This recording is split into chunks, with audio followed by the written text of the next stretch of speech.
And Jeff is joining too. Great. Big crowd today. Hello, Jeff. Oh, Welcome. hello. Hi, all. Thank you.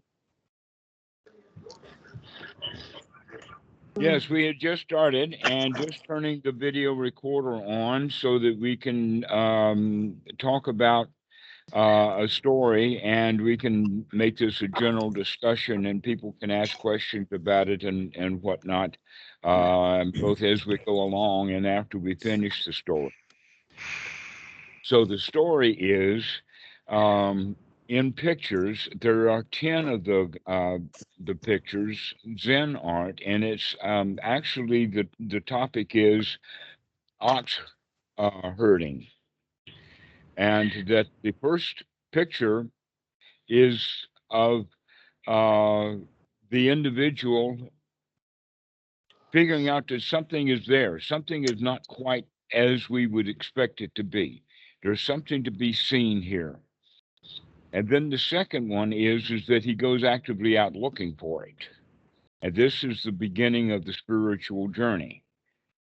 And then the third is that he catches sight of the ox.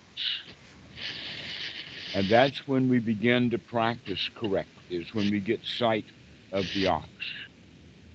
But then the fourth one is the place where all so many students get stuck, and that is when we try to put a ring in the nose of the ox and drag it around, trying to force it to go where we want it to go, to learn to control it in the critical-minded kind of way that most meditators approach.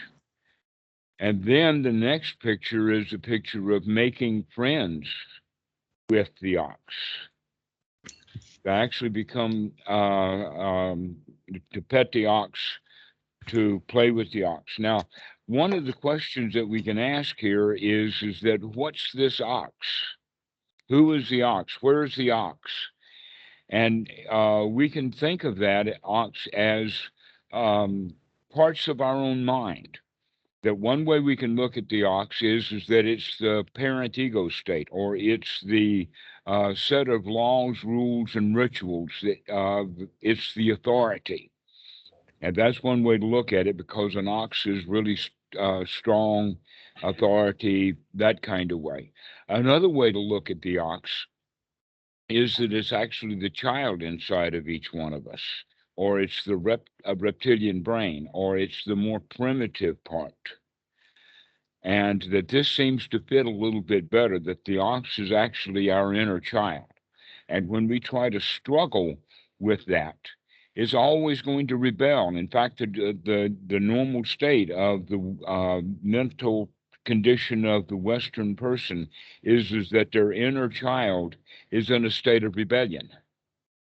That we don't like what's going on. We don't like the situation that's been presented to us. We don't like getting ordered around. We want to play with our toys and we can't because we got all of this work that we've been told to do. And so we get into a state of rebellion. Okay, so then we operate in that same way in our practice of meditation, so that we struggle on the inside. We fuss at ourselves. When mindfulness comes and we check to see that our mind has wandered away, we get unhappy and uptight, thinking that all this ox should be doing what it's told to do. So we have to make a big change in there and start making friends with it. That if we're going to have our mind become completely integrated, then it has to be a friendly integration. Okay. And that integration is a friendly integration. If it's not friendly, it's not going to be an integration. It's going to be an internal war, an internal conflict. And so making friends with the ox then would be the step 5 of that. And then step 6 is learning to play with the ox, to ride the ox, to enjoy the state of mind that we've gotten created. And then another picture along the way is the going home, that he rides the ox back to town. And then the next one is when he, because of the integration within the mind, because he's now at home, there is no longer any need for the ox. The ox kind of disappears. There's nothing left of it. And in that regard, we can think of it, well, that means that it's more like the parent ego state, because the parent ego state kind of disappears when we stop giving ourselves orders and rules and laws and things to do and whatnot like that, and just start living a natural, wholesome life so that the child within can be well nurtured, well taken care of, and feels supported. And so the ox kind of disappears in both of the cases of either the parent or the child, because the child is no longer needy, because it's no longer being beaten up by the parent, that it's being nurtured.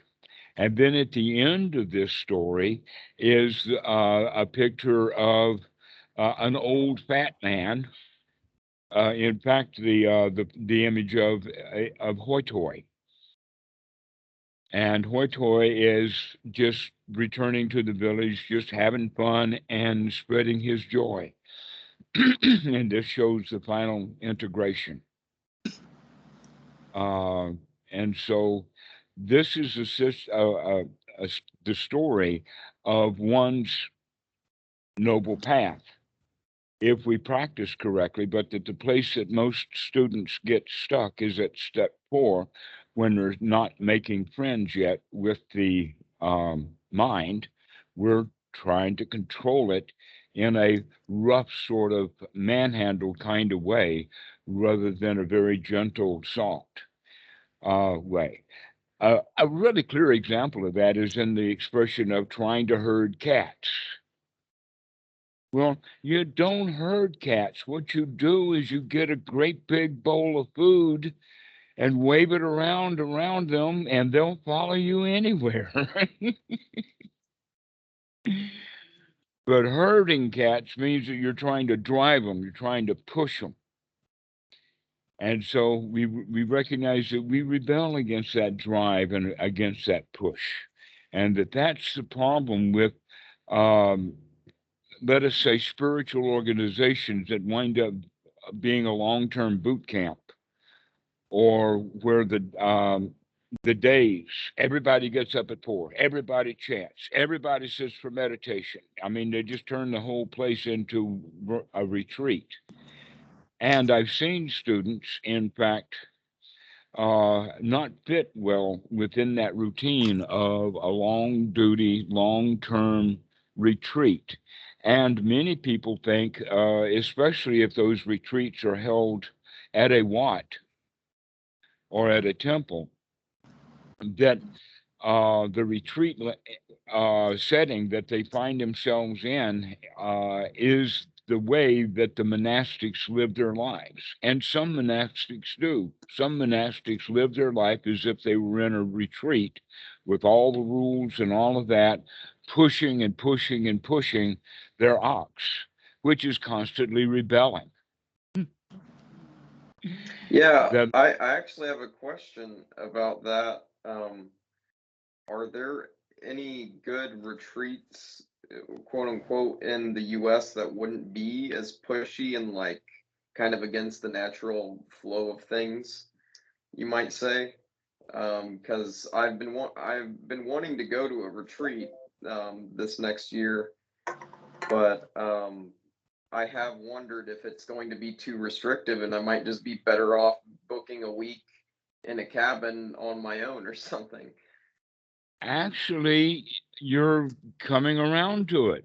That the Buddha did not say, go to a retreat, pay $2,000 for a 10-day retreat. The Buddha didn't say that. He said, go to the forest, go to the foot of a tree, go to an empty hut, go to a pile of straw. Those 4 things are mentioned in many suttas, including our old favorite, the Anapanasati Sutta, but it's in a lot of places. It's also in Sutta number 38, that this is the natural progression, that in fact, the going off on one's own is to go in search of the ox. But when we find the ox, yes, somebody's just put it up, the 10 ox herding pictures. That's exactly what we're talking about here.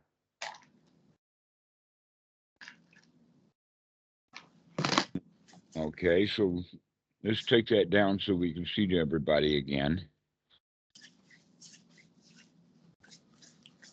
All right, great. Thank you. Yes, that's the story that we're telling. And the question is about retreats, because retreats, the way that they're going, tend to get students stuck in that step 4 of struggling and making it hard work. That in fact, Keyshawn has experienced that too, that it's better just to get away from everything. There's 2 issues, and that is the issue about seclusion and the word retreat, because the word retreat, I don't even know why they would use the word retreat, other than that would be a common word that's used within Christianity. But we also have the quality of the word retreat. I mean, at least I do. I was in the Navy. I was a bugler in the Navy. And I played taps because of funerals. But there was also retreat. And retreat means something.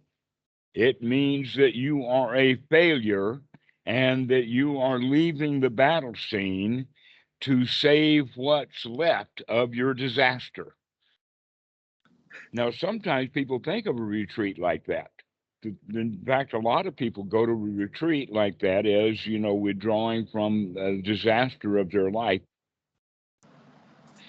But a much better way of thinking about it would be seclusion, to get away from it all.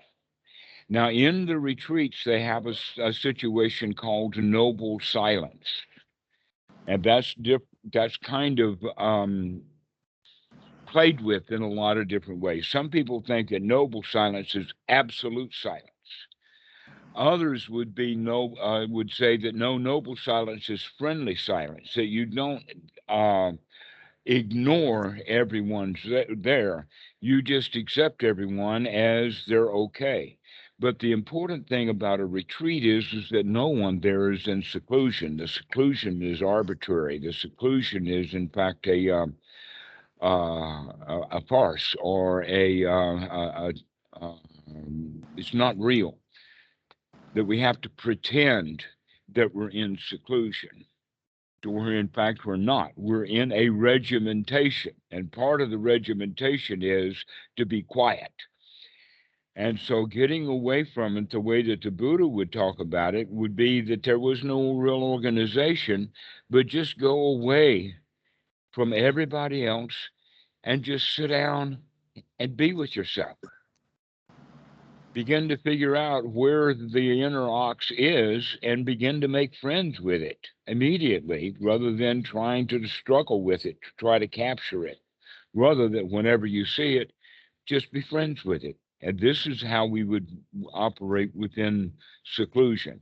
This would be the way that I would currently, if we were going to do a retreat, it would be a much, much more relaxed retreat, with the intention that we don't even know where everybody is because they're off someplace.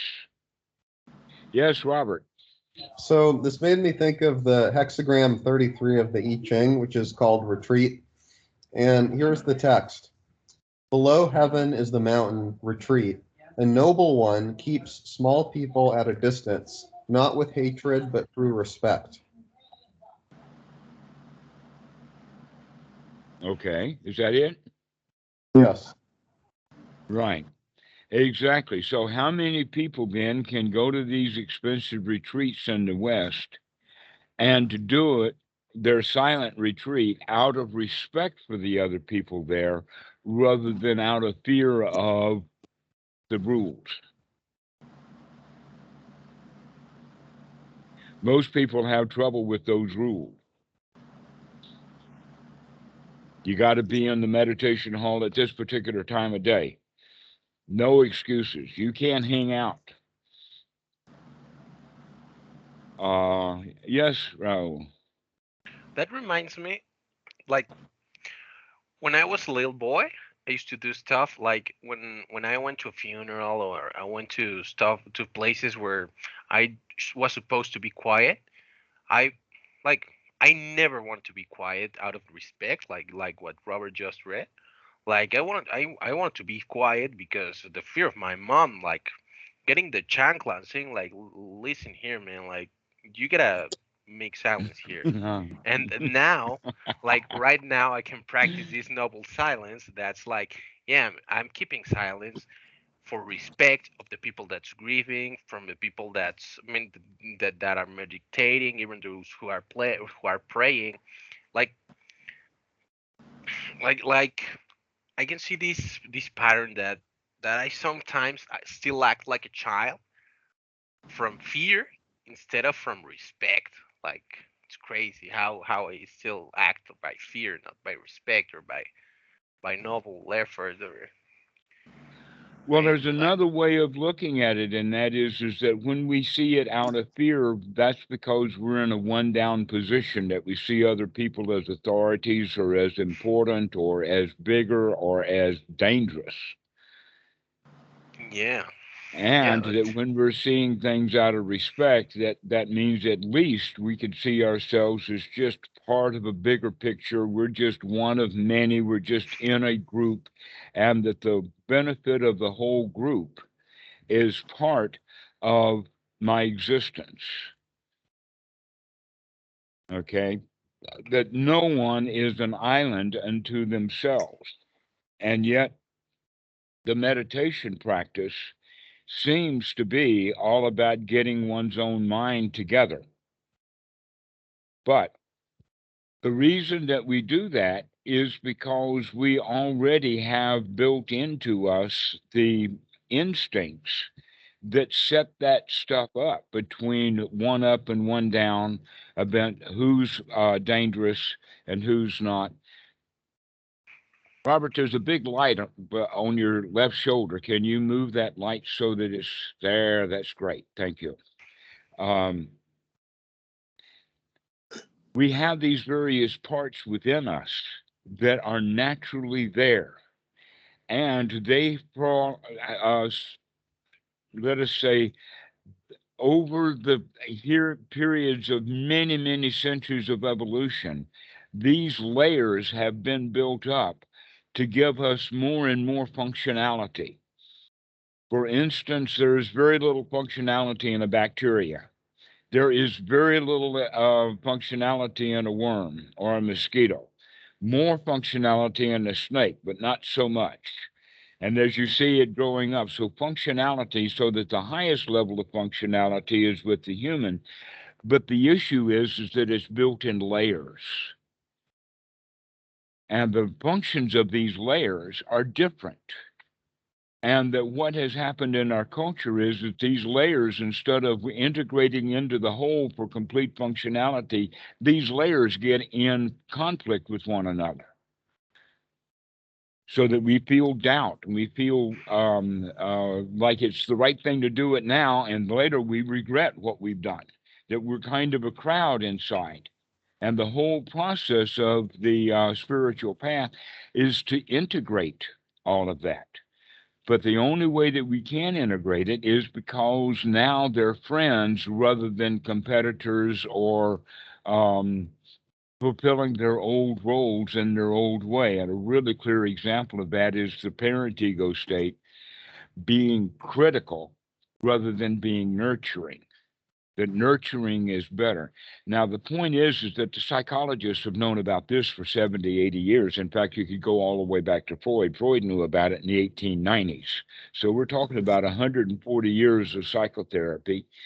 And the problem is that even though we know that information on an intellectual level, that integration has to be practiced over and over again, because the way it's operating is that it's always in conflict. The example is the parent tells you to do something, and then the child rebels against that. And then the parent says, you got to do it again. And then you rebel against it again. One of my favorite examples, by the way, is a meditation student watching YouTube. And he has the thought, oh, I should be meditating. And then he feels bad and says, no, I don't want to meditate now. I want to watch the video. Then he has the thought again, oh, I should be meditating. And then he has the thought, no, I don't want to meditate. I want to watch the video. But now he's gotten stuck into he's not watching the video. He's having an internal argument instead, at least for a few moments. And so the integration would be is when that thought comes, you ought to meditate. The answer to that is, thanks for the reminder. And just do it right then. And so this is the integration that we're talking about, that the ox and the individual ox hunter has to become integrated. And when they do, each one of them as an entity unto itself kind of disappears into this old, fat, happy man that's just hanging around with no place to go and nothing to do.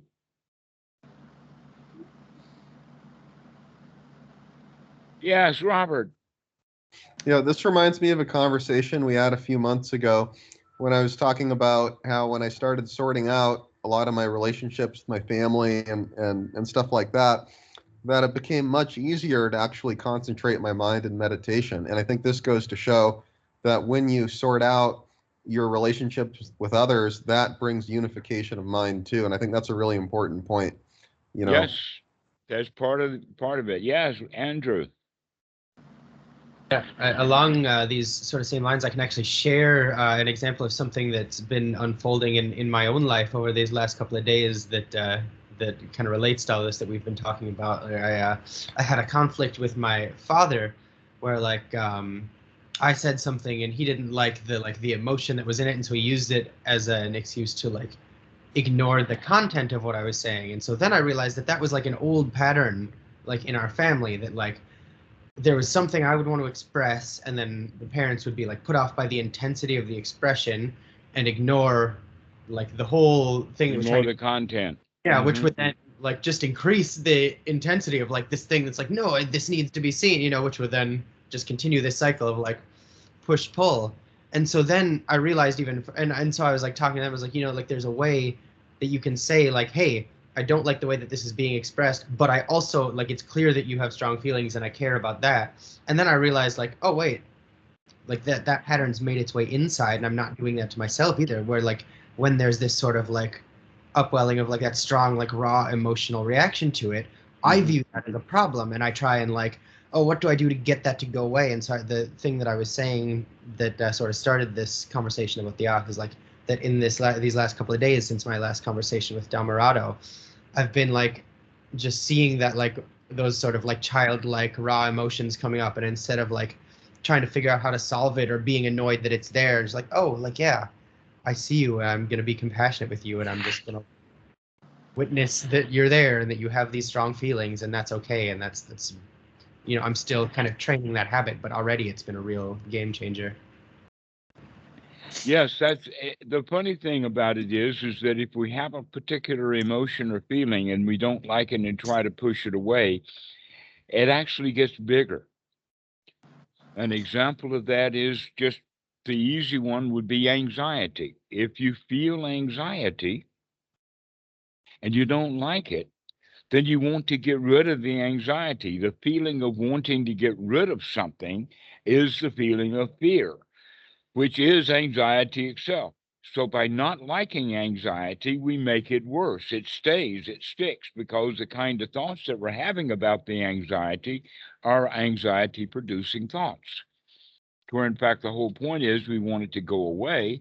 And we can recognize again that there's an expression, by the way, Andrew, and that is the medium is the message. Do you know what I mean by the medium is the message? In other words, with your family, the way that you spoke to your family, the way that you spoke to your dad was what he picked up on, not the words. In other words, the message that he got was the medium that you gave it him. He did not get the content of the message, he got the medium, right? Well, that's exactly what we do on the inside. The message is don't be anxious, but that's the message. But the medium keeps the anxiety going. Right. And I feel like the most interesting thing about that is like probably like the reason that I reacted so strongly because of some perceived like need not being met from him was because like I already wasn't you know, like if I had been attending to my own emotions and not viewing them as a problem, then when someone else did it, it wouldn't have been such an issue. That's exactly right. That's why it's so valuable, and what we would call wise with action is to think out what we're going to say rather than blurting something out. That the blurting something out is almost always done out of instinct. It's either blurted out in the parent or it's blurted out in the child, but we blurt things out without thinking about it. And so this is basically what we can say is that we actually have three parts of the mind, and these three parts of the mind were developed historically in an order. And so the most primitive part of the mind is the one who does the least amount of processing, but it does come up with an answer instantly. Okay, that we do have programming that's built in to give instant reactions. Those instant reactions are mostly wrong, but they're almost always instantly reacting in the sense that it's in the favor of self-preservation. In other words, we jump to avoid danger. But in our society, what's happened is that instantaneous jumping to avoid danger is ill thought out, that it's too natural or it's too primitive. And so what we need to do is to slow down the process so that we don't give an initial reaction, but we begin to give a more intelligent answer instead. Okay, so what we can do then to be on guard is to be on guard for blurting out. When somebody says something, wait. Don't respond to anybody for anything until you get your mind cleaned back out, and then respond, even if it's a bit of time. But normally we blurt things out because of the instinctual reaction, and the blurting is almost always based in fear. We don't like something. We're afraid that things are going to go bad or whatever. And so this is why we blurt things out. But if we think things carefully, we can recognize, no, really what's more important is that I keep my good relationship with my dad.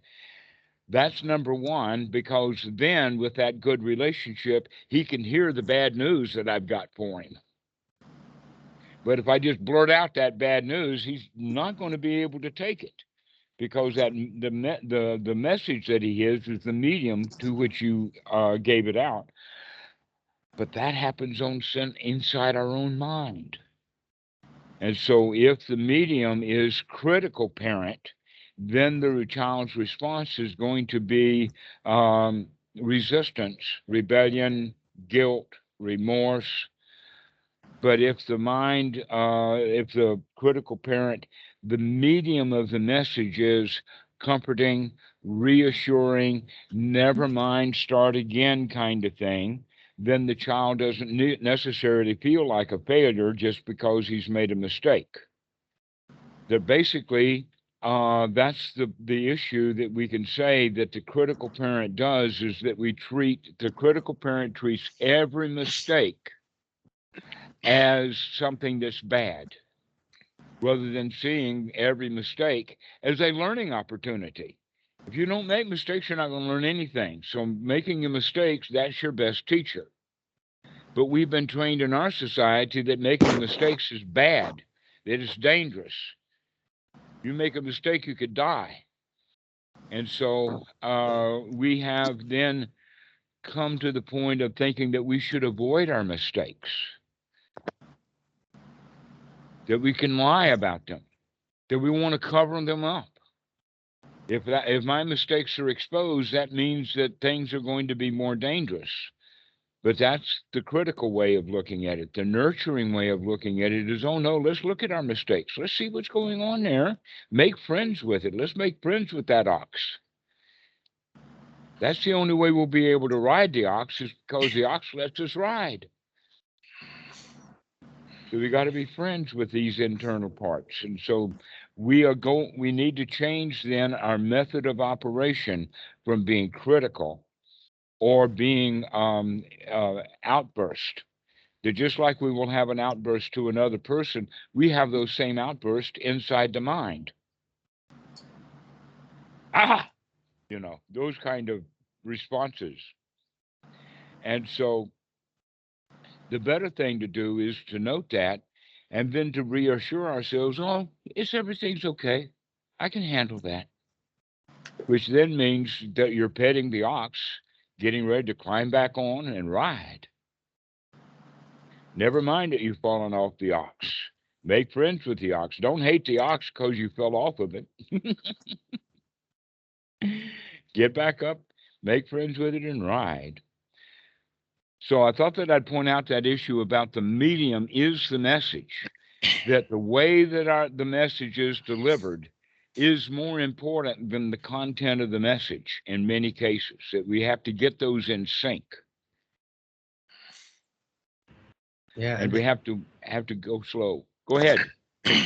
So the other part of that was so interesting was like that the very thing that I was like pointing the finger at him for was like actually the thing that I wasn't providing for myself, and that had I, like, the more important thing was like me taking care of that dynamic within myself, and then I would have, sort of the stability to allow the medium to be more gentle. Good awareness, good insight. Oh, Robert's just sent, if you consider your thoughts, emotions. I didn't catch it. It went away. Read it to us, Robert. Yeah, sure. So this is from the creator of Internal Family Systems Theory, IFS. So he wrote, if you consider your thoughts, emotions, urges, and impulses to be coming from an inner landscape that's best understood as a kind of internal family, populated by sub-personalities, many of whom are childlike and are suffering, then it makes more sense to take that next step of comforting and holding these inner selves rather than just observing and objectifying them. Mm-hmm. Yeah. Which also reminds me of I the really like that. Mahasi style and Bhikkhu Buddhadasa style, right? Because the Mahasi style is the observing and objectifying, the Bhikkhu Buddhadasa style is the comforting and nurturing. Yes, I would say that I'm not sure, based upon things that I know about Thailand, that the Thais would phrase it that way or even agree with you, but it's certainly true.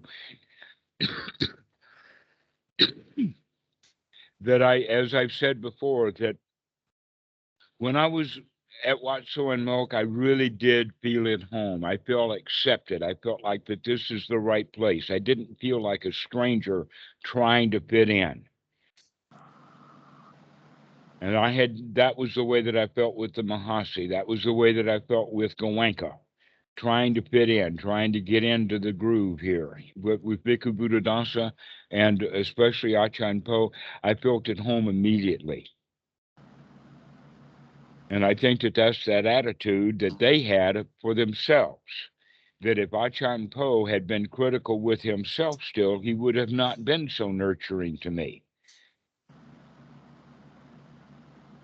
And so that's this kind of style that I want to give to you guys, is to help you to understand that any and everything that I have gotten is because I was nurtured into it by Achan Po and Bhikkhu Buddhadasa. And that's my job, is to help you to see that nurturing and to take it on for yourself so that you can begin to nurture yourself, to make friends with yourself. That if we don't make friends with the self, the rest of the journey is going to be very difficult. It's going to be a struggle. Then, in fact, you've been struggling your whole life because you've been at war with yourself on the inside. Now it's time to become an integrated whole, but the only way to do that is by making friends. I see you nodding your head a lot, Alex. Yeah, it just makes so much sense because for a long time, I actually, Robert, nice to meet you, man. Nice to meet all of you. The only one, or the only two people I have seen before is Christopher and Rolaz. Nice to meet But you, Alex. yeah, nice to meet you, man. But in the past like year and a half, I think I've been doing more Mahasi style, just go allow all my feelings, allow experience and go deeper into experience and allow it to be what it is and getting intimate with what it is to be in touch with my experience. But since that last call with you, Dhammarato, it's really helped. Like each day I've been taking it on. I've been doing 4 to 6 sessions a day of 5 to 10-minute sits of just enjoying the be here now and enjoying the here now. And I've noticed that I can get pretty present with my breath almost like not immediately, but within about 2 to 3 minutes in, there's like a, oh wow, I'm enjoying this. This feels nice. Oh, this feels good. And I'll notice too, like I remember what you said about mind moments. And Mhm. so I'm starting to notice, like, to get myself into it, I'll be like, I'm enjoying this. I'm enjoying this breath. I'm enjoying this breath. And then sometimes what will come in there is like, oh, this must be what Dhammarato was talking about. Or, oh, I wonder what people at work are going to say. Or, oh, I wonder where my girlfriend is. And I'm like, oh, I'm enjoying this breath. I'm enjoying this breath. Just bring myself right back to it. And yeah, so I've been practicing that a lot, and I've noticed that whenever I have irritation or when something gets kind of, it feels solid and it feels like it's something I need to take care of right now, otherwise the world is going to end. I noticed that I noticed. That's the next breath, by the way. If you don't take the Yeah. next breath, the world will end. Well, I noticed that I can just like let it go because I know that I'm gonna sit.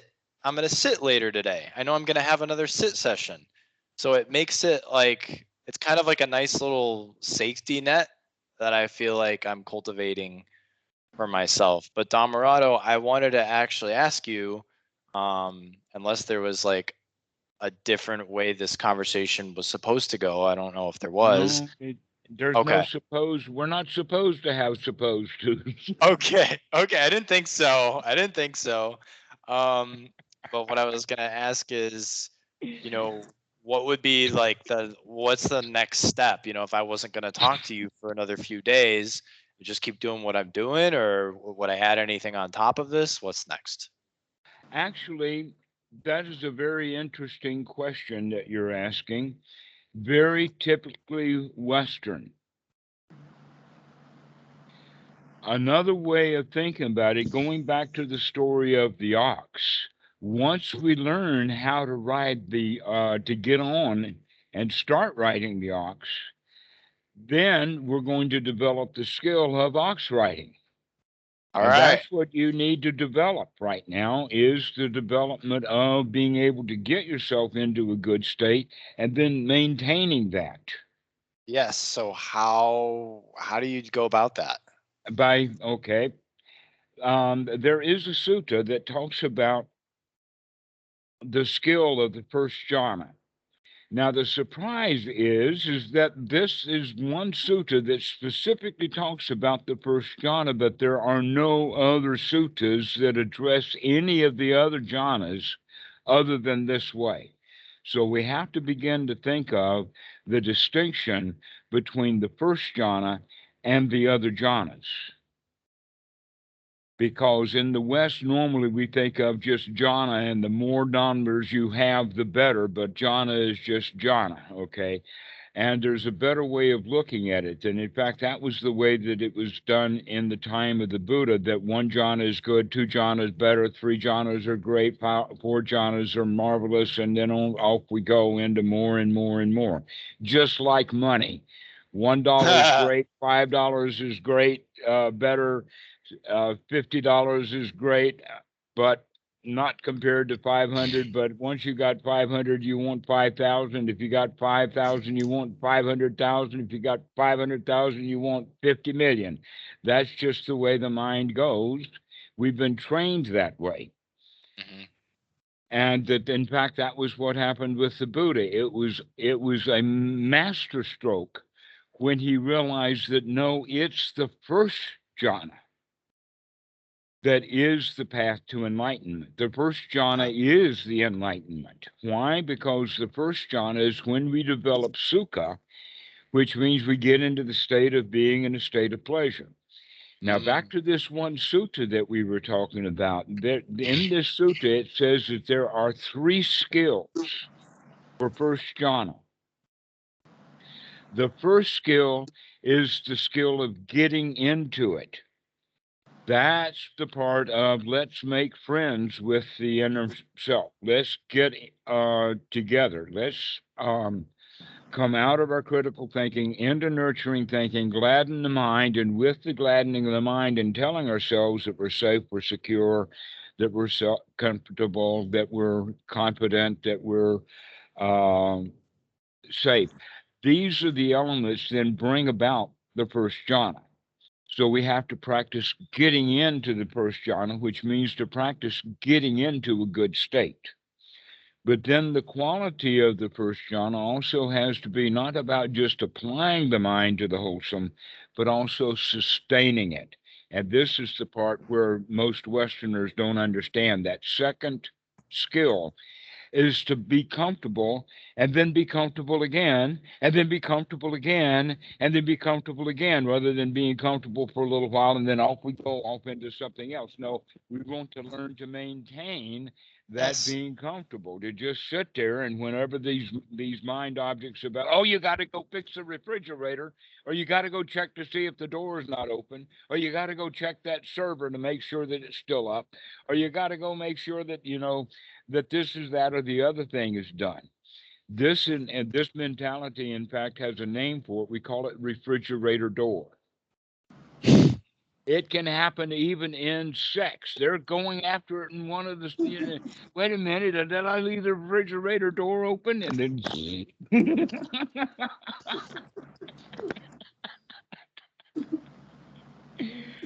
and so when we have thoughts of the refrigerator door, the answer to that is never mind. I'm going to relax right now. And we keep coming back to it over and over and over and over again. This is the quality of repetition, so that we can get the mind into the state of being able to maintain and sustain wholesome thoughts. Okay, that one shot of joy is not enough. We have to keep juicing this dude. Yes, Keyshawn. I think you knocked your Talking mic about up a little juicing bit. the dude, and here your hand comes up. I'm listening. Go ahead. You knocked your mic up a little bit and your sound went down. I think. Say again. Speak up. I think your sound got quieter when your mic might have moved up. I'm not sure if that was the cause, but Okay, yeah. no, can all hear me now? Is everything okay? Yeah. All right. So, okay, so we're practicing getting ourselves into these good states, right, during these sits that we're having throughout the day, right? The 4 to 6 sits. And then the idea is after we're in that Or good the state. stands, or by the way, the sit, or the walk, Oh, or yeah. the lying down, Right, or the right. The moments of seclusion. The moments yes, of the seclusion. moments of seclusion. Yes. So after those, right, we when we get up, the goal, I guess you could say, is to, not goal, right? I don't want to use Western language, but language is all we have, so I'm trying my best here. All right. There's a difference between an immediate goal and long-term goal. We're Okay. looking for immediate goals. Yes. So here's the example would be is to get yourself into a really, really good state while you're sitting in the meditation hall. Can you get up and walk outside feeling that same way? Yes, and begin to do a walking meditation without even interrupting that state of mind, that state of flow. Okay. Yes. You So can do that in first jhana, but you can't in second. And there's several reasons why, and that is because we do need that thinking mind. We do need that guidance. And if we get right. the mind to the point that all we can experience is our feeling, that needs to be deeply in seclusion, because that's really dangerous. You don't want to Right. be doing second jhana while you're sitting in the lion's den. Yeah, right. Okay, so if I was to approach this practice, right, of sustaining this good state, I Mhm. guess what I'm thinking is how that would start to show up is, like Friendliness today, everywhere. You're just happy and friendly, and I mean everybody, every part and every growl is a joke to you. Everything is humorous. Everything is funny. okay, okay, cool. So when I got up to get in my seat, so like this is my office, right, and I work throughout the day. So after my sit, I'll sit in my chair, and then I'll notice like, oh wow, I'm relaxed. Like there's still that good state. I'm looking at my computer screen, like wow, it's still pretty much similar. But what I That think I'm first going, word is the one that we're looking for. It's the wow. We don't even have to yeah, say anything anymore. the wow, Wow. yeah. So I guess Dhammarato, how to start to like attune to whether or not I'm sustaining it is start to just notice whenever there's like a decline in that state. And then notice, I'm guessing what you're saying is accompanied with that will be some thought of like, oh, I feel like I'm not going to be able to do this for the whole day, or oh, like some kind of worry, some kind of doubt. And then it's like, oh, no, I don't need to Never worry about mind. that. I'm going to, Never mind. Don't have to worry about that. yeah, Right. I'll Yeah. Let just me come back and relax. enjoy myself for the next breath or two at least. Yes. Okay. All right. So that's it. There's nothing else. Nothing You else don't need it. If to you can get that going, sustain what that. else do you want? No. I mean, is there anything else to do to sustain that other Or than coming out of doing. okay? I know, but I So mean, every time the doing starts up, you stop it again and come back. I've already finished all my work. There's nothing to do right now. okay. Okay. All right. That's it. To think of it in the fact that all the work that needed to be done has been done, and it's been done completely successfully and doesn't need any do-overs. Okay. The last moment that you just lived was okay as it was. Let it die So is and live also happily in this present moment. is also the other immediate goal to focus on the breath while I'm like here right now with you guys, or when I'm with my girlfriend, or when I'm cooking, like is to focus on the breath then too? Well, Or that's another thing that a lot of people understand. In fact, a lot of meditation techniques have to do with what is your object of meditation? What are you going to focus on? right. And a lot of different meditation. I mean, you can see how that happened with casino meditation. So some dudes are going to be only focused on a mud pie. Others are only going to be focused on a fire. Others are only going to be focused on a mountaintop. Others are only going to be focused on the sky at night. So there's a lot of different old techniques that we use about this. In fact, the kid has to focus in order to learn his ABCs. Write them down, put them over and over and over. Do any of you guys remember how hard it was to learn to read? Do you remember learning No. your ABCs? How long did it take you to learn the entire alphabet in order? I mean, I struggled with that when I was still in high school. Okay, so that means it has to be repeated over and over and over and over. The Thai people even have it worse. They don't have just 26 letters in their alphabet. They've got like 40 consonants, 45 consonants, and another 15 vowels or something like that. and so they've got a lot of stuff to memorize. But the point that I'm making here is that we have to focus with anapanasati. The actual item that you focus on changes as your skill level changes. Okay. Okay, and so the beginning is that we use the breath as an anchor to focus on the breathing. Actually, then the next step is we begin to focus on the here now. that we're actually in the present moment because we're watching the breath. Ah, okay. Also, to be able to control the breath, we have to control the mind. And so we begin to pay attention to, am I paying attention to watching the breath? And by doing so and controlling it over and over and over again, we begin to develop sati. Okay. Once we get that sati going for that breathing, now we begin to have other mind moments during that breath that we can pay attention to other things. This is when we begin also to gladden the mind as well as having it on the breath. And the gladdening of the mind means that now we're going to only allow wholesome thoughts in. As we do that, we begin also to monitor and experience how we feel. We do that with the body because the adrenaline that's in the blood that is pushed out by the mind is actually a sensation in the body. That fear is a physical sensation Yeah. that we don't like.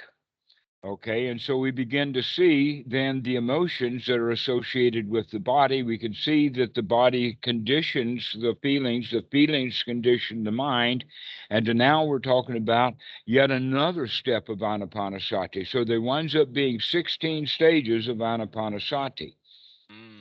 One is the breathing of the in and the out breath. Another one is experiencing the whole body. And another one is relaxing the body. So these are going to be things that you do in order. First, you watch the breathing, then you watch the body itself, and then you watch the body as it relaxes.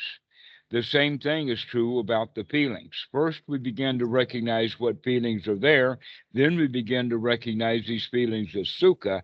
And then we recognize these feelings as, wow, this is life itself. This is the piti that arises, the real joy that comes, okay? And so also as we recognize this and start to pay attention to what's happening with the mind, we begin to see that the mind is bound up in certain ways of looking. And so we begin to liberate the mind from, for instance, all of the old rules, all the old ways of doing things. We begin to watch our the thing that way. And so that we're liberating the mind by not continuing to drag it down. And then at another level, we begin to watch how the mind is now becoming integrated or unified. We can actually now watch the mind ride the bull. We can see the adult taking care of the child. We can see this integration within. Okay, so this is all done within the first jhana. Now, after we've gotten into the first jhana and gotten it, let us say, sufficiently practiced so that it becomes a skill. And the skill, by the way, has 5 components. And in fact, the word samadhi means to gather these components together. The first one and most important one is to be free from the hindrances or free from unwholesome thoughts, so that we have only wholesome thoughts. That's a prerequisite. But also the wholesome thoughts have to guide the mind into the state of sukha. Once the mind is in the state of sukha, then we continue with the enthusiasm and the joy that we're building up. We begin to get a lot of success so that we know that we can do this. All right. So what this means now is that within the concept of the Mahasi method, we're not just going to be noting what's there. We're going to be notice what's there that we have actually been practicing and working on. So that means, am I actually applying the mind to the wholesome? Can I actually sustain the mind on the wholesome? Another one would be, how's my piti? How good can I feel? How's my sukha? Can I feel completely relaxed? Can I actually just let the body relax? Can I actually breathe in a way that even helps the body to relax? Okay, so look at all the various objects of meditation that we have taken already. And we're just now getting started with the first jhana because there's more to be investigated, and that is the Eightfold Noble Path. How is my sati? Then, in fact, we know that sati is the big deal here. We have the satipatthana, we have anapanasati, we have right? Noble sati is part of the Eightfold Noble Path, and we also have it as one of the enlightenment factors. Sati, sati, sati, sati. So while we are practicing correctly, one of the things that we're going to keep mentioning to ourselves is, how's the sati? Am I waking up? Am I waking up? Am I waking up? Am I waking up? Just over and over and over and over and over again. So this is the way that we get those new habits built in. That I remember when playing the piano, that you'd take one or two measures, you just play that one or two measures over and over and over and over and over and over and over and over and over and over again. That's the way that we're going to practice this, is over and over and over again, rather than getting something as an experience and then Yes. jumping to the next experience and then jumping to the next experience, because that's the Western mindset. Is Right. to Right. go jump from one experience to another to another. And here, what we're doing is we're instead developing skills that have to be done over and over and over again. One of the examples that we can use is like polishing an old table that we found in the attic or something like that. And that if we take the polish, just buying the can of polish and setting that can of polish on that table is not going to polish that table. No, what polishes the table is rubbing.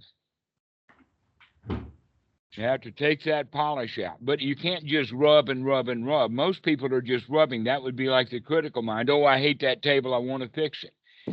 But no, we need to do is we need to nourish that table, and Yeah. we take the oil or the grease or whatever and rub it in and rub it and rub it and rub it and rub it over in that corner over there, and then rub it over on this corner over here, and we rub it down there, and then we start rubbing the legs. Oh, it's fun to rub the legs.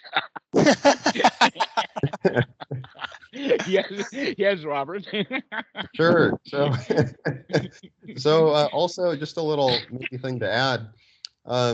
So thing that's great about nurturing yourself as well is that you start to nurture other people or animals, in my case, because we have two dogs here, and then they start to nurture you, but they become more nurturing as well, and so it becomes this virtuous cycle. So Yes, Alex, it is. It very is much a virtuous cycle, or a positive feedback loop is another way of saying it. Yes, that nurturing builds nurturing and criticism builds criticism. It just works that way. Yeah, yes, and I don't know if I saw that poem that I wrote about Yes, putting I the dog did. to bed. Yeah, Uh-huh. and what's been so interesting is we have a dog here, who can be quite rambunctious sometimes, and we've taken a very nurturing How Dhamma about approach to him. excited? Because excited sounds nurturing and Yeah, rambunctious sounds critical. you're right. Excited dog. Absolutely. Very excited dog. And so we've taken this very nurturing approach with him, and he's gotten a lot calmer and just more content and less excited all the time. And it's been really fun to watch this with our dog. So he's right over here. He's being very calm. You can see him. Uh-huh. Well, It's Yeah. pretty here's the thing inspiring. about that. I know that well, that in fact the dogs here get excited when someone comes home. And if on those rare occasions, these dogs are just, how to say it, they are never away from me longer than an hour or two, except once a year when visa time. Yeah, our dog's And never away from us either. It's and so when I come back home, they go nuts. That in fact, as the truck comes into the driveway, the dogs are out already in the yard. They're sitting there waiting. And when the truck comes in, they're out in the yard and they start barking and jumping and all kinds of things like that. And the first thing that I do with the dogs in that occasion is to sit down with them either in the bedroom or here and just nurture them. That's what they're wanting. And after a few moments of nurturing them, well, actually, Poom Pooey is kind of crazy for the scratches. She just will not get enough scratches, but she just sits there and licks her nose and goes into bliss while I'm giving her a back scratch. But this is something that I do on a regular basis for them because I know that that excitement is there. You can see them also get excited when it's time for food. So yeah, dogs get excited, and it's lovely to It see is. that they care enough about you so much that they just can't stand the fact that they're not with you. So that's really nurturing to pay them that attention back. And yet most people, when that happens with the dog, they're got their arms full of groceries or whatever, and they're intent on taking the groceries to the kitchen. And every time they come home, the dog is excited, and every time they come home, they pay no attention to the dog at all. Aw. Rather than, no, the dog is there to reestablish that friendship. Let's go ahead and stop what we're doing and sit down and scratch the dog and tell them how much we love them and rub their head and all of that kind of stuff. And by the way, I've got one of them right under the chair here when I'm talking about it because she's moving around and whatnot because she knows we're talking about her. You can almost hear her wag her tail, hits it on the floor. Yes, Alex, go ahead. By the way, Yeah. Brandon, good to see you on camera. Yeah, Hey, Yeah. good to see you, Brandon. Good to see you, Brandon. nice to see you guys too. Dhammarato, so how do we know when is the appropriate time to do or not do, but to follow or go into these subsequent habits of entering the first jhana that you're talking about? When you remember, that's sati for you. You do it whenever you remember. So we're going to practice 5, 6, 7 times a day to get ourselves into the habit of starting remembering because you, in fact, can feel good anytime you remember to feel good. The question is, can you remember to feel good? Hmm. Huh? But I was talking about the specific aspects of getting to the first jhana that you were talking about. So so first there's gladdening the mind, then there's there's gladdening the mind first, then there's the feelings, then the experience, then the feelings, and then I can't remember whatever what else you said, but you said like looking at the mind, like unifying the mind. How do I know which? Because you said you got to practice one first, right? Like you're Yeah. practicing the piano. So how will I know when I'm ready to move on to the next practice? Is what I'm You saying. do all of the stuff that I've been talking about as you gain, let us say, skill. All of that happens within 10 seconds. Okay. It's just a sequence. I mean, one thought after another. The first thought is I remember the breath. The second one is I take a breath. The third one is that I'm really interested in how good I feel about the breath. Let's look how far I've gone already, and I'm just taking that first breath. I'm still on that in breath. And already I've gotten the mind attuned to the breathing. Okay, but that's a skill that needs to be developed. So you're asking a question about how long does it take when you have no skills versus how long does it take when you do have skills? Well, you can apply that to anything. I mean, you can apply that to laying bricks. A skilled bricklayer can lay bricks fast and beautifully. A brand new guy just learning how to do bricks, he's slow, and the outcome of his wall is not strong and ugly. Mm. Never not- mind, go build another wall, and you'll learn how to do it. I'm not So- brand new to it though. I've Pardon? been doing. I'm not brand new to it though. What I'm new to is doing the 5 or 7 times a day, but I'm not new to enjoying the breath and doing the samatha. I'm not new to that. So that's why I was asking, like, just Okay, well how would I know? then that's the sequence: is to remember, to investigate, to throw out the unwholesome thoughts, to remember to investigate the breath as well, or the body, so that you take a deep breath, and then we work on the feelings. So it would be the mind, body, mind, body, mind, body, then the feelings. And then you would have mind, body, feelings, mind, body, feelings until you all the way into the first jhana. And then what we do is we do mind, body, feelings for a while until we get really, really good at it. And then we can begin to watch, oh, mind arising and passing away, body arising and passing away, oh, feelings arising and passing away. And so we begin to watch the arising and the passing away of this. And so that's when the mind is sharp. You see, in the beginning, we only see things as they arise. But as we gain skill, we can see both the arising of this, but also as this is arising, that is passing away. Mm-hmm. And as Okay. the new third thing arises, you can see the second thing passing away. Once you can come to the point of gaining this first jhana, like I said, the things that we're going to use as objects of meditation are the factors of the first jhana itself. That's Okay. our factors. In other words, how is my sati? How is my investigation? How is my effort? How is my attitude? How is my right to? How is my ability to apply the mind to the wholesome? How can I sustain it? How is my sukha? How is my piti? Okay, so now we're talking about these are the things worth the investigation, and all of those things are wholesome. Okay. In the old days, when you were just investigating whatever was there, you've got a bunch of crap to investigate. Now that we've gotten the crap out of the mind, what we're going to do is investigate the skills that we're developing. Yes, Brandon. Yeah, I had a question. So, I know you talk a lot in this about like using the breath as a concentration object or something to focus on. Um, what are your thoughts on things like visual sensations? Like, I have this kind of weird habit I've developed at work where when it's slow and nothing's going on, we're kind of forced to stand at the computers sometimes.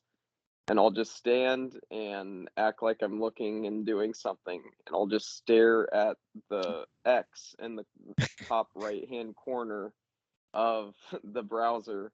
And I'll stare at the center of it and can like focus on basically like this tiny circle where the four like parts of the X meet. And I'm like using that as an object in it. It's like I don't know, what are your thoughts on like that versus like the breath, which is more of like a traditional like common object? Because I don't know, I've enjoyed Actually, doing that for some reason. fixating the eyes on an object is even an older practice. Really? Yes, I've been this trying to goes do like way back into history. fire Fire kasina and stuff a meditations is little too. old. Yeah. Yeah. Okay, stargazing is also very, very old practice. People have been laying around at night with nothing to do but to look up at the stars and do stargazing. They've been doing that for tens of thousands of years. The problem is when they stop gazing at the sky and start making up stories about it. And then you've got a religion or two on your hands. Yeah. About sky Yeah. daddies. There's people in the sky. There's Leos and Scorpions and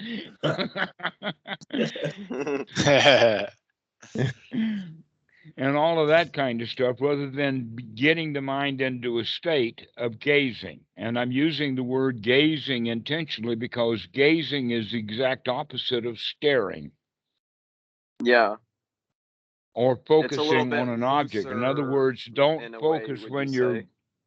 stay in your eye door, but don't focus on anything. That in fact, if you can get a distant object is better than a close object. In other words, gazing within a room doesn't help, but gazing out into the forest, gazing into the trees without finding a particular leaf to gaze at, you're just looking, or let us say, stare at.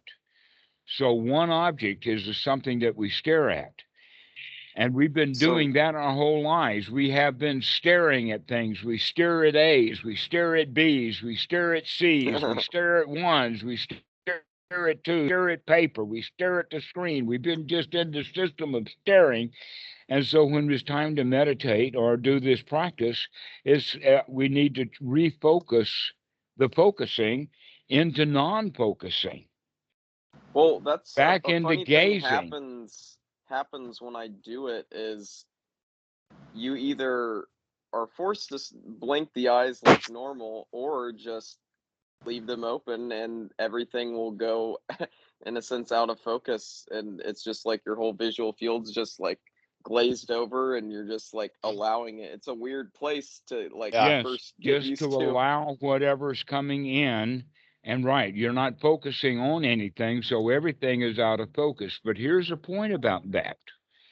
And that is that when we're staring at this, we're going to miss what's happening over here.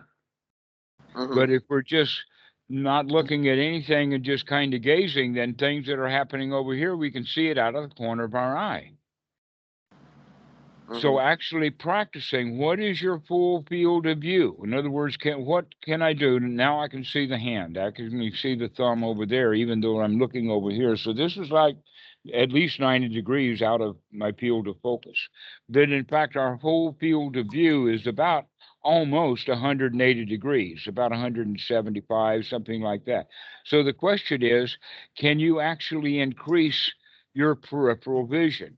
Can you stop looking at what you're looking at and start looking at whatever the eye can gather? I've noticed That's that what we mean by ability. gazing.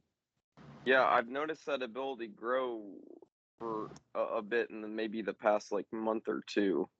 Like as I've been practicing, like the periphery of vision comes like it's like more cohesively tied in with how I'm looking at things just day to day. Okay, we can talk about it like this, that basically the whole practice is to get out of our minds and get out of the sensory input from the mind and start using the other senses Mhm. so that we actively use the eyes as the gazing of not looking at anything, but that becomes, let us call it, the object of meditation.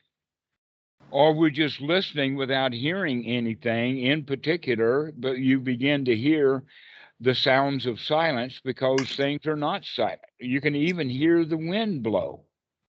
All right. The other thing is sitting in the chair. Can you feel your butt? Can you feel your knee? Can you feel your toes? Can you feel the rest of your body? In other words, we're going to wake up the body by being in the senses. We're going to wake up the eyes. We're going to wake up the olfactory. When you're breathing in, what do you smell? Can you actually pay attention to what the air smells like as you're breathing? So, sensory input is the way that we're talking about, and that we start out by being always using the primary number one input device is the mind. But that primary input device of the mind, the only things that the mind can contact or become conscious of is stuff out of the past. It's our stored junk. But if we are in our senses, that means that we're in the here now. We're in a reality. That what the eyes see is what the light that's coming into the eyes right now. What the mind sees was what the eye saw when we were a child or 10 years ago or whatever like that. And so while we're actually in visual acuity, we're not in the mind. So the more we practice being in the senses, the better.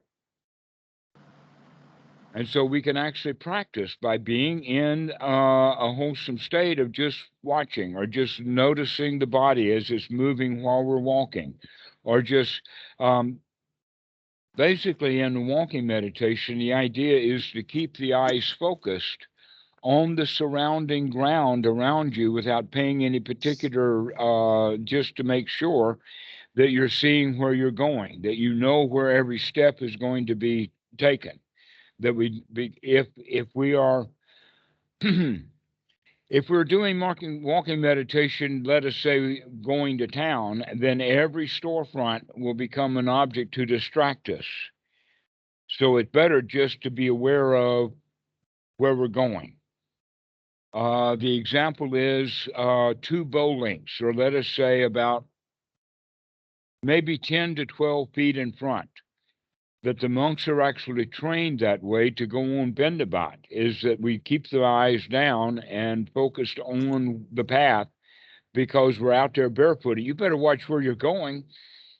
And so that's the whole point of it, is the walking meditation is best done while you're barefoot. Why? Because then you're almost required to watch every step. Don't step on that. Don't step on this. Well, if we get into the habit of watching where we're going in walking meditation by using the eye door, we can begin to do that with our mind when we're walking through our own mental jungle. Oh, don't step on that.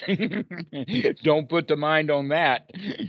You keep stay on the path, stay on the safe road. So this is a way of practicing with the eye door. We want to practice with the eye door, but not in the sense of focusing in on something and ignoring all the rest. But this is an opening meditation, not a concentration meditation. Okay. Yes, Jack. As part of brightening the mind, I've taken on the practice of sometimes imagining wholesome situations, wholesome environments, like going to the park, imagining walking along the path and the birds singing and so on. Is that acceptable, or is that considered outside the realm of reality? No, that's you. What do you think, guys? Is birds singing in his ears? Is that real or what? Totally fake. Totally. Oh, it's not a real bird. Okay.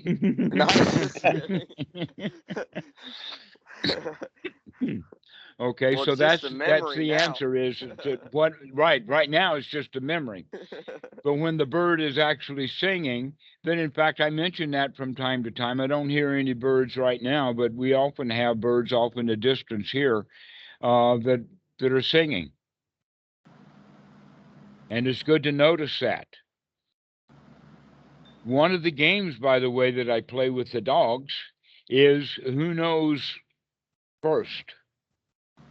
What I mean by who knows first, like the dogs are always interested when someone comes into the yard or even into the neighbor's yard, because we're in a kind of a compound here. So I'm almost like a cul-de-sac. And any automobile that comes onto the cul-de-sac, these dogs will bark at it because they think that they're on the cul-de-sac. My job, or my toy to play with, is that I know somebody's on the cul-de-sac before the dogs do. What I'm talking about, Dhammarato, what I'm talking about is imagining this, like I'm sitting in my chair and I'm imagining I'm going for a walk in the park. Or imagining all the wonderful things that I'm seeing and hearing. Oh, well, just to recognize that that's an imagination, that it's not It's real. still wholesome, but it's still wholesome, right? Well, you have a choice over it. That's the whole point about this. You have a choice over whether you're going to be in sensory awareness or in the mental or the mind sensory awareness, or your others like the eyes, ears, nose, touch, taste. That is one kind of sense, and the other kind of sense is based upon the past. Now, if you're going to have those kind of thoughts, make sure that those kind of thoughts are wholesome. If you're in sensory awareness, make sure that the sensory information that's coming in is just simply real. It's real. Okay, what's really there? That we're interested in coming into the reality of the senses rather than the criticism of the mind. And so if you can have wholesome thoughts about, wow, this is really great. In fact, when we begin to have wholesome thoughts, generally the wholesome thoughts are about the way things are right now.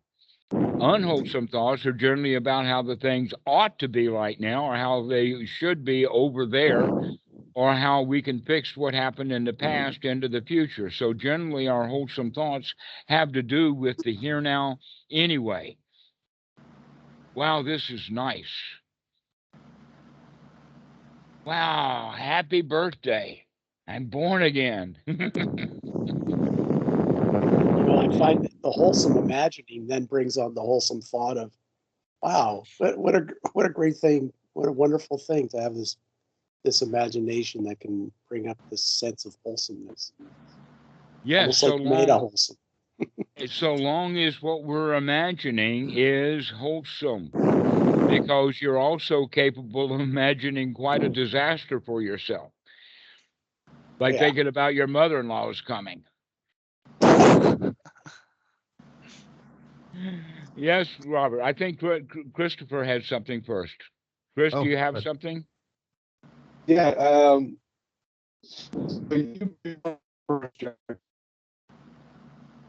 Try again. You're breaking up. Can you hear? Yes. So you brought up First Jhana a bunch of times, and I brought this up last night when Dan had his Sangha. But you mentioned that when you talk to people, sometimes they go in and out of things that I've read on first. You can't miss it.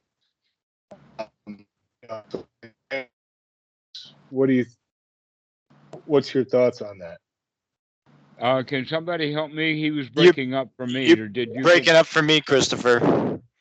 Yeah. Oh, all right. Chris, can you just try audio only, maybe, and turn the video off? Yeah. Great, thank you. I'm gonna go ahead and.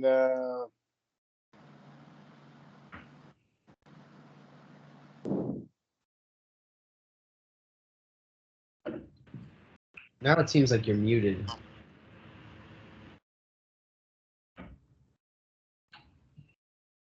Yeah, now your microphone is muted, but your video is still on. The idea was to turn off the video and to turn your microphone on. I've done that before. Okay, all right. Robert, what did you have?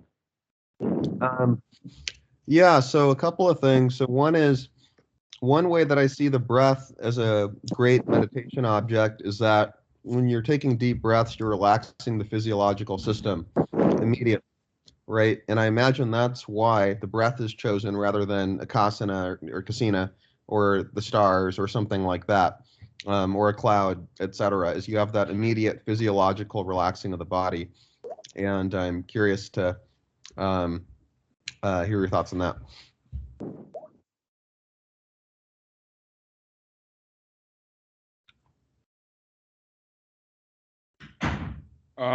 Well, yes, the breath is in fact that tied to the body, that even when you're doing nothing else, generally you're still breathing. We've always got that with us. We've always got the breath here to work with, as opposed to a meditation object like an app on a cell phone or a casino or something like that. We don't always have that, but the breath we always have it. But you're right. That actual physiological thing is that taking deep breaths is relaxing for the body. Now, some people work too hard at taking deep breaths and then they get tired, but this is one of the reasons why I would recommend students don't practice for 2 hours, because you don't have the capability of doing that. That it's better just to practice the breathing for just a few minutes, get the mind in a really, really good state. That's the way to operate. And then as we progress, we want to be able to maintain that state beyond our practice time. So can you get up off the floor maintaining that good state? Can you walk across the room maintaining that good state? Can you walk out of the house maintaining that good state by continuing to think about the wholesome?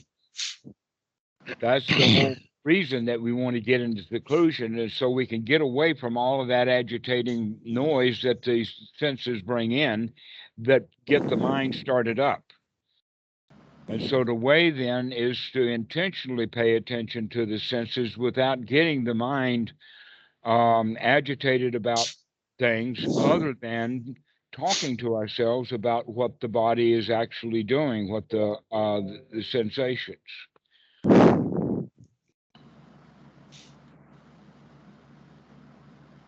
Oh, what was that? I saw it. And I can read it to you, Dhammarato. If you okay. want. Christopher says, I was going to ask about first jhana again. I asked on Wednesday during Dan's Sangha, but I'd like to hear Dhammarato's opinion.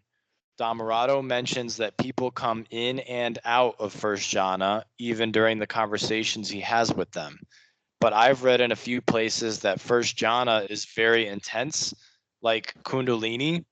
I just wanted to see what Dhammarato had to say about that. It can be intense when people don't know what they're doing. And it can be intense because people are looking for intensity rather than first jhana. That's me. I've had that. Okay. That in fact, in the suttas, there are a number of different suttas that mention 5 factors, and intense is not one of them. So let's go over. Christopher says, how would you define first jhana and how can we recognize when we are in it? I'm about to do that. All right, let's go. All right. There are 5 factors to the first jhana, and they are listed as 5 factors in almost all of the suttas.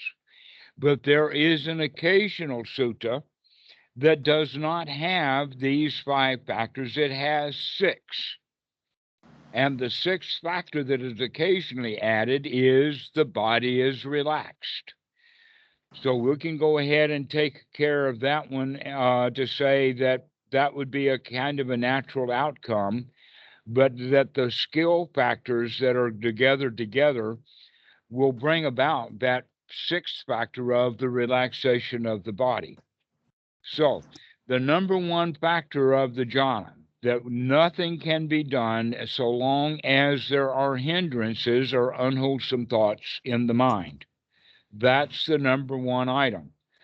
And so if people are practicing a meditation form that has not gotten rid of the hindrances, this is referred to as dry insight meditation. Yep. That it very, very much is like driving your car without being able to use the accelerator. Somebody's got an echo on. I don't hear it now. Hear a lot of. I think you just put your headphones on, Robert, and now I'm hearing a lot of noise. So anyway, I'm muting myself right now. Yep. Back to the first jhana. The first item on the list is that the mind has to be free from the hindrances. That means that the mind has to be free from unwholesome thoughts. That's the number 1 item. And yet many people are practicing without the knowledge of that, and so they wind up practicing in a way that doesn't give them good results because they don't even have the number 1 item on the jhana list, which is wholesome thinking. So the number 1 item is to have the mind free from unwholesome thoughts, which means now the mind has wholesome thoughts. Or we can use the expression, because 2 of the factors also, besides the removal of the hindrances, applied and sustained thought. The apply means to apply it to the wholesome, and sustaining it means that we're sustaining wholesome thoughts. One wholesome thought after another wholesome thought after another wholesome thought. That's number 2, Dhammarato? Well, I'm not putting it in numbers and 1s and 2s. I'm trying to describe all the factors that have to come together. Oh, okay. Okay. Right. Let us say that you're going to be cooking a cake, and you have to get the ingredients for the cake. There's many ingredients. One of the ingredients you need is a pot to put the ingredients in. Another ingredient is you need the stove or the oven to bake the cake. Another ingredient is going to be the sugar, and another one is the flour and the egg. So let us say that you've got all the ingredients for the cake except for one thing, the sugar. You don't have any sugar. If you don't have any sugar, you got all the other ingredients, and you're going to work those together. When you finish that product and it comes out of the oven, is that a cake? No. No. No, it may not be delicious at all. Okay, so here's the point about it is that, okay, so which is in order then for the cake? Because you ask which order, number one and number two. Is the eggs number one and the milk number two? And the sugar number three and the flour number four, is that the order that you're trying to put it in? Because this didn't matter.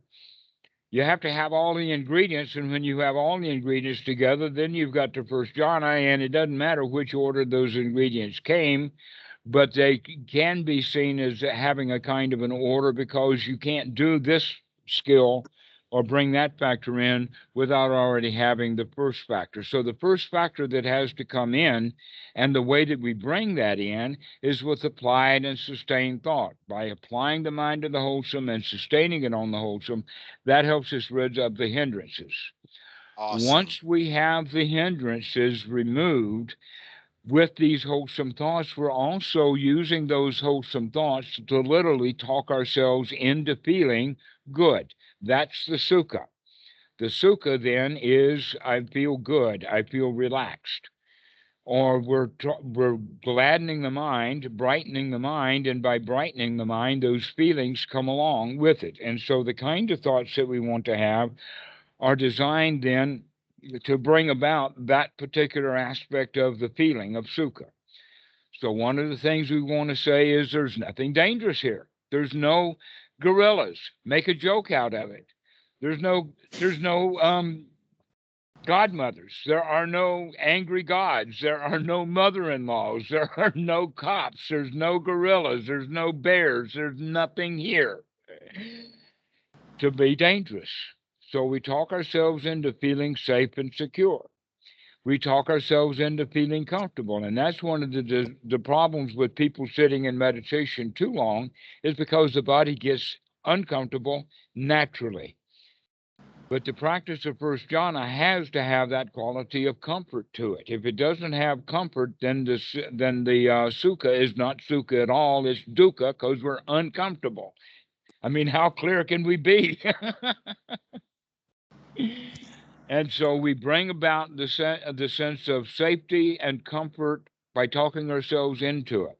If we feel anxiety, we can nurture that anxiety by saying, oh, well, there's nothing to be anxious about right now. Let me continue to take a few deep breaths and see if I can play with that anxiety, so that I can move it around. Can I bring it up? Can I put it down? Can I make it circle around? Can I go up when I breathe in and down when I breathe out? Can I move it down to the belly? Can I move it down to the toe? Can I move it up to the nose? What can I do with anxiety to take control of it in a playful way? And as we play with the anxiety, it melts away back into comfort and satisfaction.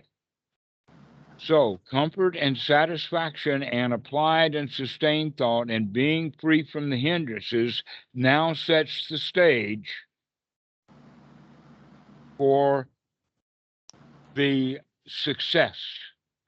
And that is when the student gets the idea, I can do this. I can keep coming back to this state of relaxation. I can keep coming back to this state of security and comfort. And that's when the wow factor occurs. Wow, I can do this. Wow, if I keep doing this, I won't have any more problems for the rest of my life. All I have to do is set down the burden, and it's not heavy anymore. That 10-pound or 20-pound or 150-pound barbell is not heavy when I'm not holding it. All I have to do is set down those hindrances, and I can come back into a state of sukha, a state of relaxation. So those are the 5 factors of the first jhana. Everybody passes in and out of the first jhana on a natural basis, especially children. We're almost, let us say, have the jhana factors of childhood beaten out of us with a pencil. What is that pencil used for? 1, 2, 3, A, B, C. That's what it's used for. And there's no joy in doing that for the child. All children struggle with their education. And so as we're adults now, they begin to struggle with their education in meditation. That we fight with ourselves on the inside, trying to straighten things out in there. And that's the way that we got it in a mess in the first place, was by fighting with ourselves. And so that first jhana is actually part of the integration process. That in fact, the first jhana does get the mind into an organized state. The first jhana is enough for enlightenment. And the Buddha says that. But in fact, it's in Sutta number 36. Why, he says, was I so afraid of the pleasures of first jhana when they're not sensual pleasures, they're pleasures that coming out of the mind. And then he got the idea that that's it. This is, by the way, the story of the rose apple tree. Have you ever heard of the story of the rose apple tree? In Thai language, the rose apple is champu. So Gautama the Sakyan, as a child, was sitting under the rose apple tree while his father was doing a ceremony, a plowing ceremony. And that's when he is obviously and clear that he had good teachers. Then, in fact, we even know who the name of the teacher was. His name was Kanda. And so Kandana was teaching him about this jhana stuff. And so the Buddha was actually able to do it and when he was a child, but he didn't know what he eventually figured out that no one knew, and that is that first jhana that we can get ourselves into naturally from time to time is the state of mind that we could be in all the time if we would practice it. Every one of you has been in a really, really joyful, happy, uplifting state of mind in your lives. If you didn't, you'd already be dead now. The question is, can we cultivate those uplifting feeling of being on top of the world, feeling like I've got this wired? Generally, we go around doing things in society to get trophies and prizes in order to feel that success. But really, we can create that feeling of success on the inside. So we're creating the feeling of success. We're creating the feeling of satisfaction. And when we get into the state of feeling satisfied and relaxed, that's first jhana. And the mind is applied and sustained on wholesome thinking. And by doing the applied and sustained wholesome thinking, we now can develop that first jhana as a skill that normally we pass right out of it because we're not intentionally keeping the mind wholesome. And so the two skills then is one is to start working so that we can intentionally bring on this state of being in a state of good cheer. And then the next skill is the skill of being able to sustain that, to guard the mind, to make sure that we're looking now at every mind moment, or if not every second mind moment, or if not every 1 second, or if not every 10 seconds, but whatever our rate, we keep remembering to take the mind out of the unwholesome ordinary thinking back into the thoughts that are associated with the first jhana.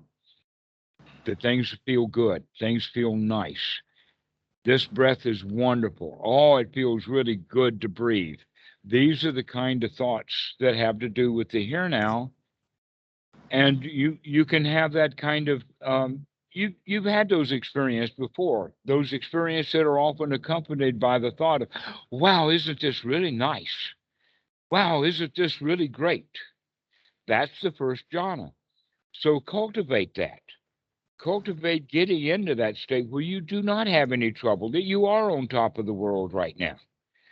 That's what the supramundane means, is to be above it all. Wow, I'm floating off into the air. I feel so good. That's first jhana.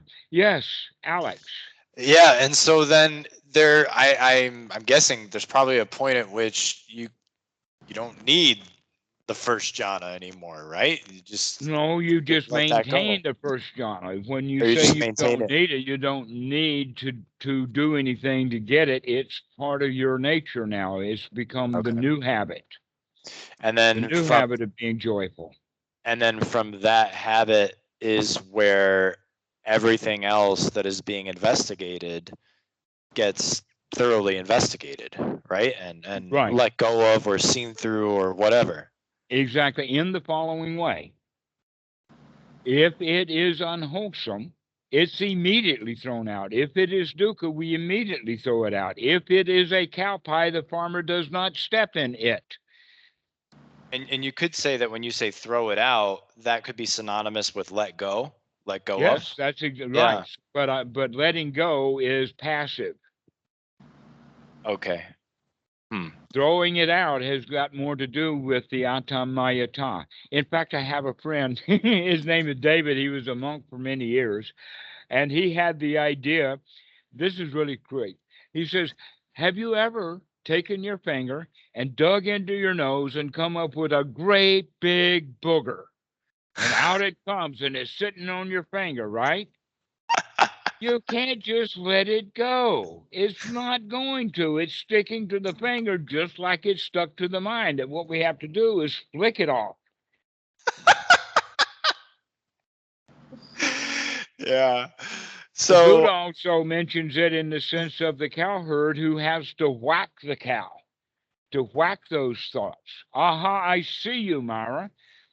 So that's how we treat unwholesome thoughts, is by whacking them or about throwing them out. because I know I, also the practice is to be gentle with ourselves too, right? To have care. yes, So the sense of like whacking something just seems a little rigid, a little hard, I a little know. harsh for me. I understand that. It sounds that way, but in fact, if the cowherd whacks the cow to keep it from eating the groceries on the food stand, then that cow will be safe. If that cowherd does not whack that cow to get it off the table, then the owner of the food stall is going to be causing all kinds of trouble with the cowherd. Okay, so that's what we mean by avoiding the dukkha. How do we avoid the dukkha? Okay. Is that we throw it out. Right. Just like when you're in the kitchen and you see the garbage that needs to be carried out, you can either carry it out grumpily or you can carry it out happily, but you have to put in the effort to take it out of the kitchen and put it out on the road. And I can see a way in which it's almost like instantaneous, and like the seeing of the dukkha is kind of the throwing it out The as next well. line, exactly so. And you throw it out, and then with that expression, aha, I see you, Myra. Yeah. Aha, I got that.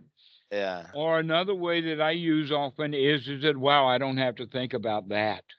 Now, the thought, wow, I don't have to think about that, is no longer thinking about it. It's giving Right. permission to not Right. think about it. I've just thrown it Right. out. Wow, I'm so glad I don't have to think about her. Right. Right. Or wow, I'm so glad I don't have to think about visas today. That's next month. Things like this.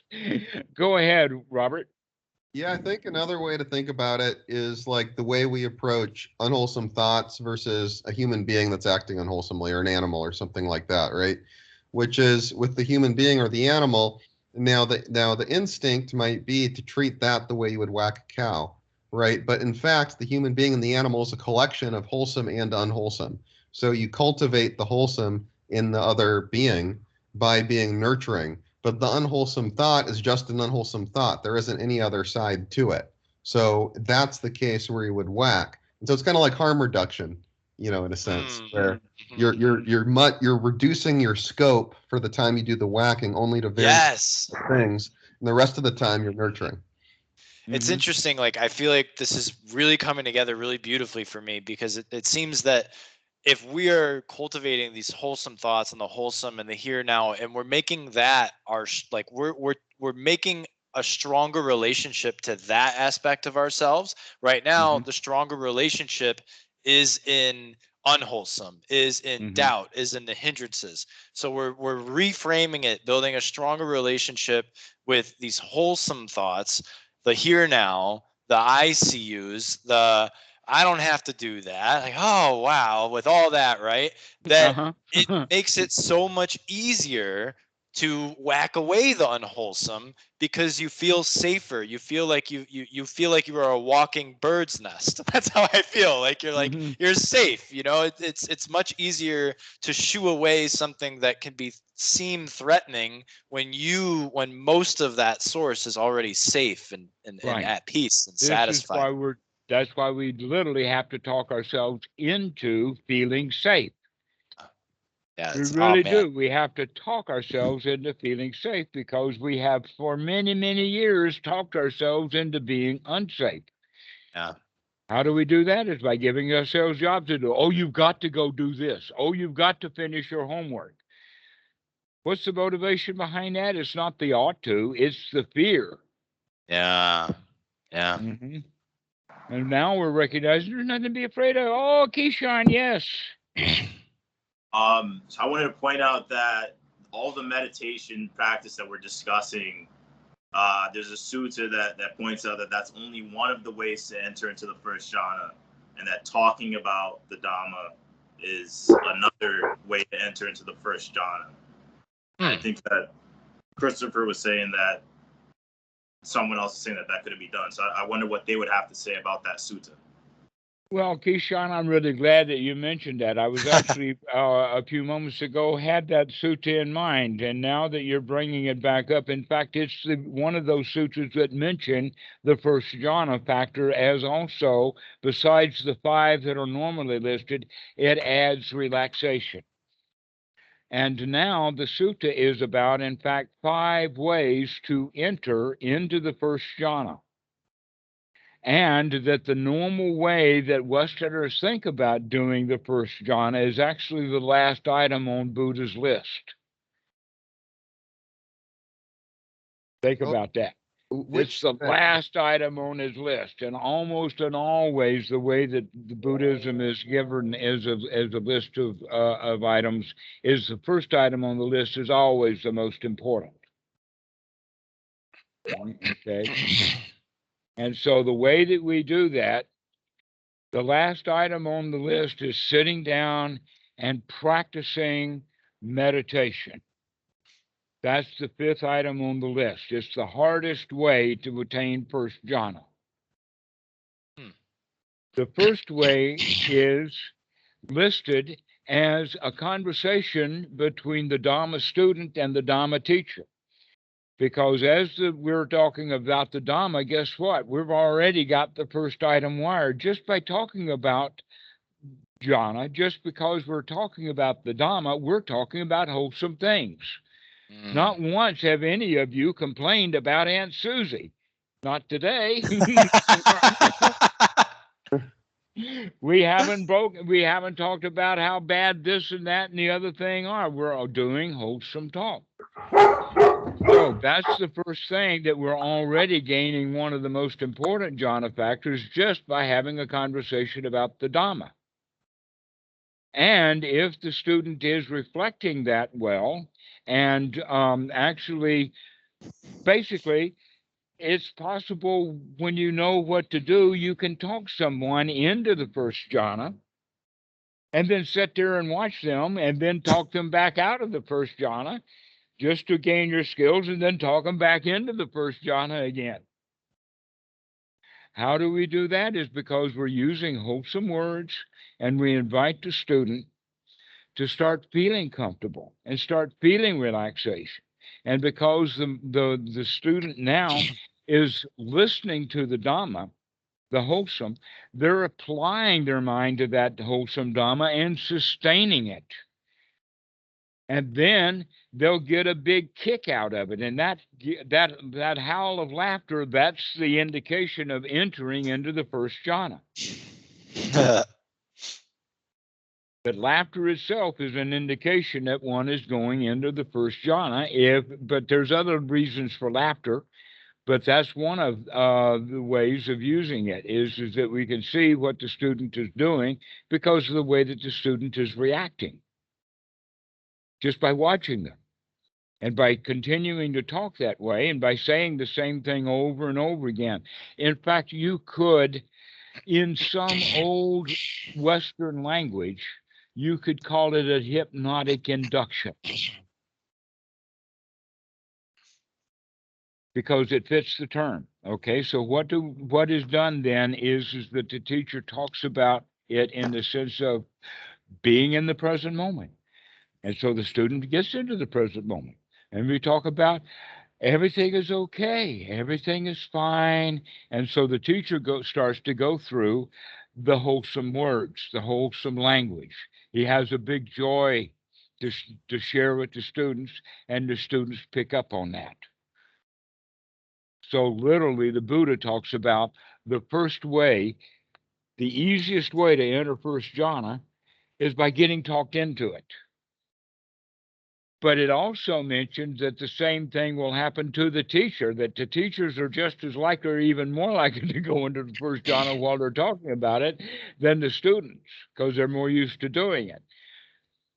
Now, there's another way of doing it, and that is that you can go away and reflect upon the Dhamma and just keep thinking about it, or maybe even watching a video. You can not fall into, but you can work yourself into the first jhana just because you're continuing to have wholesome thoughts, thoughts of the breath, thoughts of everything is okay, thoughts of joy, thoughts of safety, thoughts of satisfaction. And those thoughts then is the material that we use to bring ourselves into the state of first jhana. It's not magic. It's an ordinary state of being. You guys go in and out of first jhana at least once a day. The question is, how did you get into it? Was it by accident or did you create it? And then once you've got it, do you know that you've got it so that you can sustain it? All of this has to do with sati. Sati, to remember, to wake up, to remember, because if you can remember sati, sati should actually be almost like the light switch or the push button. And all you have to do is just push that button and the lights come on and you're in first jhana. How does that happen? That's the skill that's to be developed. That you could just go into first jhana just by taking a relaxed breath. Quick question: what sutta is this? Is in the Anguttara number 5s. Number 5, okay. Isn't the 5s. You know, the Anguttara are numbered ones. I don't know what number it is. It may be something like number 62 or something like that. Sutta comes to mind. Kishan, could you please link us that? I'd love to read that. I don't have a link. I've never read it myself. Actually, you can search on the YouTube channel for AN. I don't know if reading the suits is one of the 5 ways to get into jhana. Yes, it is. Absolutely. Absolutely. By reading the suttas, or in the case of the monks, having memorized the suttas and going over the memorization over and over again, that's but in fact, one of the favorite ways of doing that is by doing one of the particular chants over and over and over and over and over again, just doing like Yipiti so bhagava aha samma sambuto icha charana sampano lokado logabidu anuttara purisadam sad deva manusanam bhuto bhagavati. Then do it again. Then do it again. Then do it again. And then do it again. And it becomes quite joyful to just repeat that phrase over and over and over and over and over again. But that's not the only one. I mean, there's many different phrases that we can use. But so long as this Dhamma, even reading a sutta, that in fact you probably all had that expression or that experience. So you're reading along in the sutta and all of a sudden you read something and it goes, Well, that's first jhana. It just knocks you right into the first jhana immediately. It's like, what? And you don't even get the hell out. It's just the what that comes. It strikes us. Okay, so that kind of positive insight can be done with the studying the Dhamma, listening to the Dhamma, teaching the Dhamma. That in fact the teaching of the Dhamma is one of the best ways that the Buddha references as how to learn the Dhamma is by teaching it. One is by listening, another one is by discussion, another one is by individual practice and mulling it over in our mind over and over and over again. But then it comes to the point that if you really want to learn the Dhamma, you got to teach the Dhamma. Why is that? Because now you want to make sure that you've got it right, that you go look up the words that you're using to see, do they fit to the suttas? Do they fit with Bhikkhu Buddha Dasa? Or in the case that we have is, did I hear that from Dhammarato, or did I hear that from the alley cat? Where did you hear this stuff? So that's the way that we begin to practice the Dhamma, not while we're sitting there intentionally doing anapanasati, but just mulling over the Dhamma, how nice it is. There is a path to liberation. And just thinking about that, the Buddha's providing us with the Eightfold Noble Path, and the darn thing works. Yippee! So just thinking about the Eightfold Noble Path is enough to throw you right into the first jhana.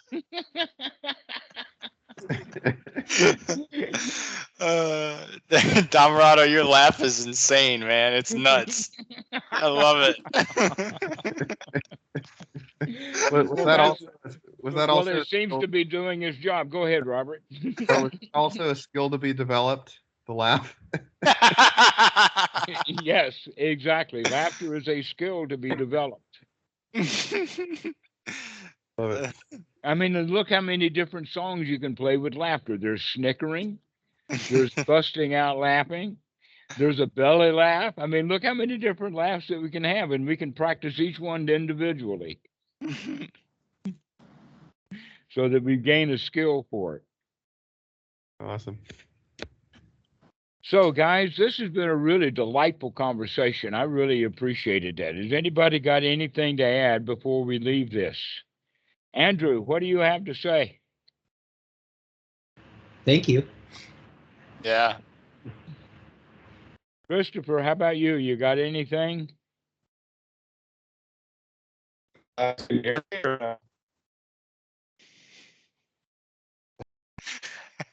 how about you, Jeff? You got anything to go with? Not really. It was a wonderful conversation. Thank you so much. Okay, guys. How about you, Robert? Thanks so much, and don't worry, be happy. Have a lovely Friday night or Saturday morning. Don't worry, be happy. Keyshawn, how's it going? Going great. You've been very silent tonight. Good to see you.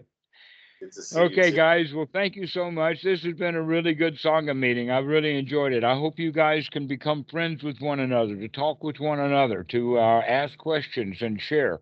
By the way, Keyshawn, where is Eric? Right here.